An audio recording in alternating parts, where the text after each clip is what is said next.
Today we're going to be talking about better forecasts with driver-based planning for loans. I'm Dan Havey from Solver Inc. and we'll be walking through continuing our series enabling world-class decisions for banks and credit unions. I'll be using BI 360 today for our demonstration. BI 360 is a tool that can be deployed on cloud or for cloud or on premise. Real quickly, BI 360 is a tool that takes data really from any data source, whether it's cloud, your ERP system, your data warehouse, loads it into our data warehouse, and then allows reporting, planning, budgeting, as well as dashboards. The tool is authored in Excel, but can be accessed via Excel as well as a web portal. All right, so let's talk about the way people typically do their loan and deposit planning. I know they have some idea of runoff, they have some idea of production, but typically what we'll see in the field is folks are given the various loan categories and the various deposit categories to plan by month. And here we're looking at an Excel spreadsheet that's got your actuals for every month in 2016. You can drill into your general ledger with BI 360. Whether it's transactions, loan trial, really doesn't matter, any data source. So in this example here, we're looking at all the months for 2016. We've done the budget already for 2017, so that's been loaded by month. Now we're done with March, and we want to drop in the April, May, and June actuals and see if our forecast needs to be revised. So I'm going to go ahead and change your parameters here. So our actual months are now January through June. Our forecast months are now July through the end of the year. I'm going to go ahead and run that number, refresh the report, excuse me. So it looks like construction loans is out the most. So I'm going to go ahead and expand it and see what's going on here. And it looks like the fixed portion is not that bad. It's the floating portion of the loans is much lower now than what we had projected. So I'm going to expand by month, come across and see what's going on. So typically folks will just simply enter the balances they think that they'll achieve over the next several months to come up with their forecast. So let's just say I'm going to grow at 350, 1, 2, 3, 400, 1, 2, 3, 4. So let's say I've updated all my numbers and all the other numbers I'm comfortable with. So I'll go ahead and submit my changes to the forecast of the system. I'll just hit Save Data. And it'll load it into the data warehouse. And after it's been loaded, I'm just going to rerun this report just to make sure I'm in balance. And that's okay. So now my forecast equals the 6 months actual plus my latest forecast. So I know I'm in balance and I've done it for all my products. So I'm happy. What I'm missing is production information. In order to do a net interest income, I need to know the value of new loans versus the loans that are amortizing. So in this model, I wasn't able to capture production information. If I'm trying to defer my salary, origination expense, and other expenses net of the origination fees for FAS 91 purposes, I don't have that information as well. So a better way to planning loan balances is doing it with drivers. So here's an example where I'm going to be using origination fees, numbers of loans originated, dollars originated, to calculate my average balance as opposed to just simply typing in my average balance.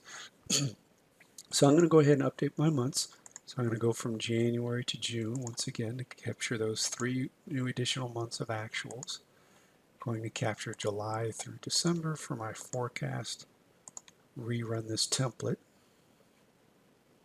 As you can see, I'm out of balance, and that's because actuals and forecasts never line up. So it looks like I'm about $500,000 shy on my originations, 23 loans short, a few dollars on origination fees.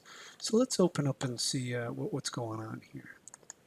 So I'm going to open up my origination dollars, expand this column and see what's going on here. So February and March, 43,000, 78,000 But then the next 3 months were off where I was forecasting. It looks like around 224,000.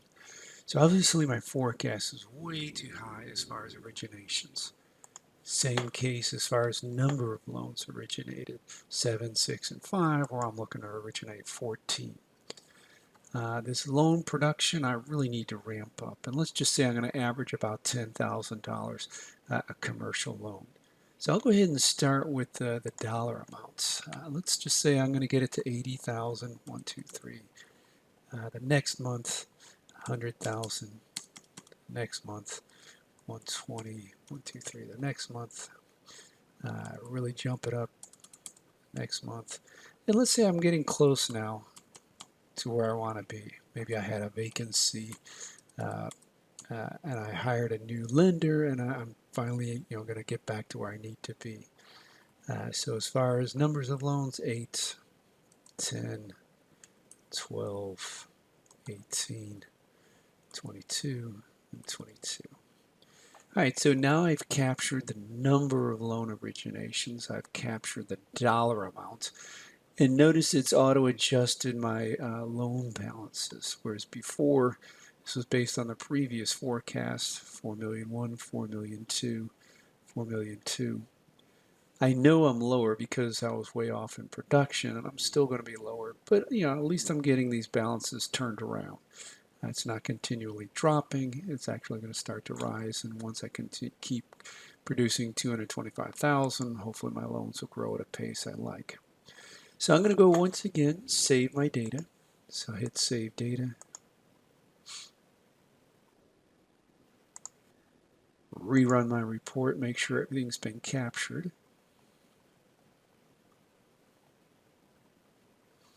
And it looks like I'm in balance now. So my original budget was 4.1 million. My 6 months actual, 6 months forecast is still 4.1. And so it looks like I'm not going to be too far off my budget, but at least now I have a realistic production goal in numbers. My fees are a little bit more realistic, not as high as budget. Maybe I need to go back in and come up with a plan to increase my fees.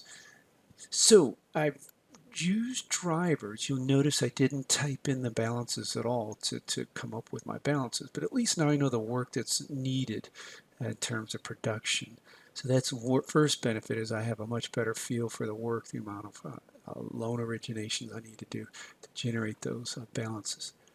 Another nice benefit of capturing your numbers of originated in dollars and fees is being able to calculate your FASB 91 net deferral calculations. So let me go ahead and switch over to my FAS 91 loan fee schedule. And here I'm looking at loan originations. I'm looking at number of loans originated, dollar amounts, and then my average cost per loan is say $250 for this purpose. I'm going to go ahead and refresh the report. And there you have it. Obviously, the other branches have to put in their numbers, but here's my monthly deferral as far as forecast is concerned. It's running 13,000, 15,000, but now the remaining months, it looks like I can defer about 19,000 a month in net salaries. So there you have it. Driver-based planning helps much better predictor of how much work is needed in terms of forecast, in terms of loans originated, numbers of loans. It also helps in your FAS 91 schedule, as well as your actual interest planning. Now I have a good layer of new loans produced. I can attach the rate to those new loans compared to my amortization schedule and come up with a much more accurate interest income for the loans. All right, I hope you found that helpful using driver-based planning for better loan forecasts. Again, I'm Dan Havey. I'll be posting this link out on our Solver website on the banking page. We'll also be posting this on the credit union page, as well as our YouTube channel on Solver USA. So tell us what you think. We do appreciate your feedback, questions, comments. If you would like us to do specific examples, loan profitability, funds transfer, just write in, let us know. Again, I'm Dan Havey signing off for Solver, and hope you have a great day.